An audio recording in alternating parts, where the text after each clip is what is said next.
O Supremo Tribunal Federal decidiu que é possível suspender o prazo de prescrição quando o tribunal aplicar a chamada repercussão geral.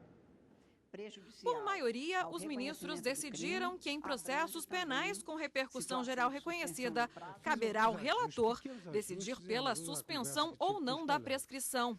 A medida não se aplica a inquéritos, nem a casos com réus presos. E a prescrição vale a partir do sobrestamento dos processos alcançados pelo reconhecimento da repercussão geral. Em primeiro lugar, eu excluí da suspensão os inquéritos.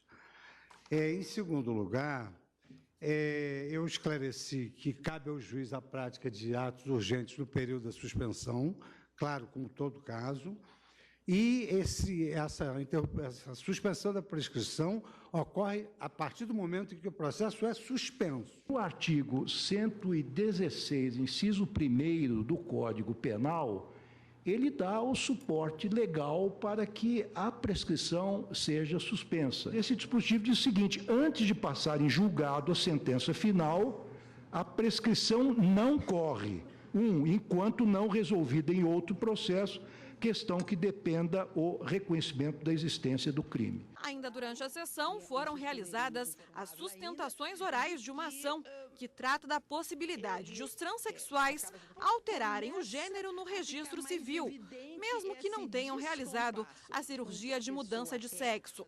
O julgamento vai ser retomado com os votos dos ministros. Bom, e uma advogada transgênero fez a defesa inédita perante o Supremo Tribunal Federal na sessão plenária desta quarta-feira. É a primeira vez que uma pessoa trans realiza uma defesa no plenário diante dos ministros do STF.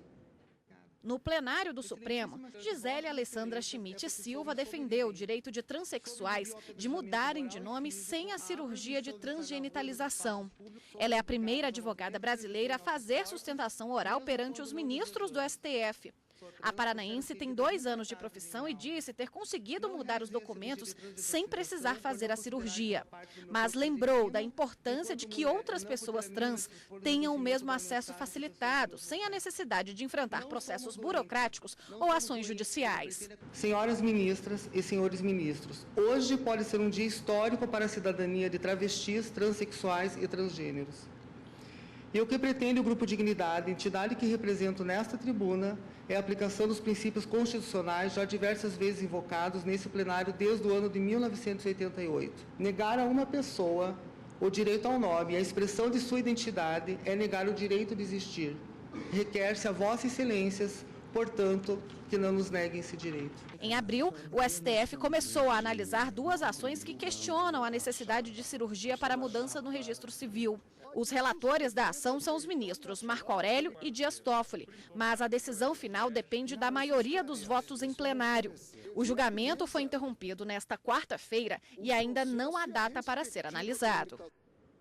Bom, e para falar sobre esse assunto, está aqui no estúdio a consultora jurídica da TV Justiça, Gisele Reis. Boa tarde, Gisele. Olá, Érica. Boa tarde a todos. A gente viu a reportagem da Evni sobre essa defesa, né, feita por uma advogada trans, a primeira diante dos ministros do Supremo, um fato histórico, né? Histórico. Se deu, inclusive, numa ação direta de inconstitucionalidade que foi proposta pelo Procurador-Geral da República, que traz exatamente a discussão sobre a possibilidade de ser efetuado no registro civil a alteração de gênero e a alteração também do nome, sem a necessidade de se submeter, do transexual ter que se submeter a uma cirurgia de redesignação do sexo.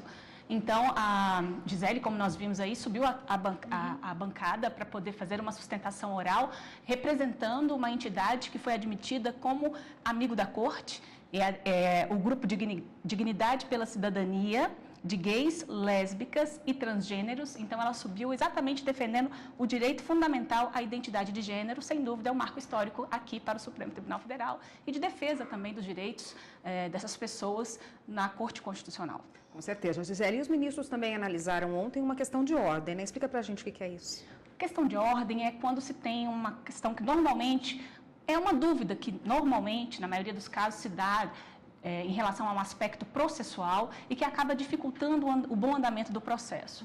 Então, nesse caso, a questão de ordem foi colocada, inclusive, pelo Ministério Público Federal.